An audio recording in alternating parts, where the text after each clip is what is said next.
তাৰ মানে অসমত নিযুক্তি চলিয়ে থাকিব। তো ৰাতিপুৱা 5:02 আৰু মই ওলাই ৰেডি, এয়া ভাই ওলাই ৰেডি আৰু পূৰা হিমানী লগাই লৈছোঁ, অকণ বগা হৈ যাব লাগিব যিহেতু মানুহ আহিব ন ধেৰ।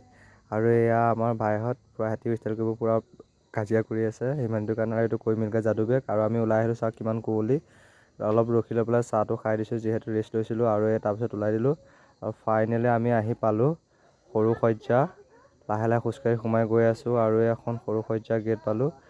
আৰু ইয়াৰ পাছতে আমি গৈ বহিমগৈ, বহাৰ পিছতে মামাৰ যি ভাষণ আছে সেইটো শুনি লওক, গম পাই যাব। অহা 2 দিনত মামাই নতুন এডভাৰটাইজ দিব, গতিকে আমি দৌৰা কাম চলাই থাকিব লাগে। অহা আজি গ'ল, কালি গ'ল, পৰহি দিনাখন আমি আকৌ 5,000 পোষ্টৰ আমি এডভাৰটাইজ মুকলি কৰি দিম। তাৰ মানে অসমত নিযুক্তি চলিয়ে থাকিব।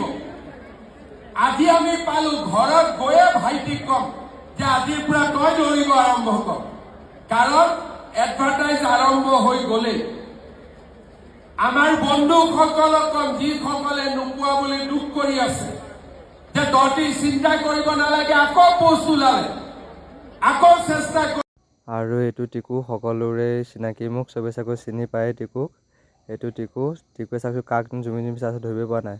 আৰু সকলো ৰেডি হওক যিহেতু আগন্তুক আহি আছে নিউ ভেকেঞ্চি।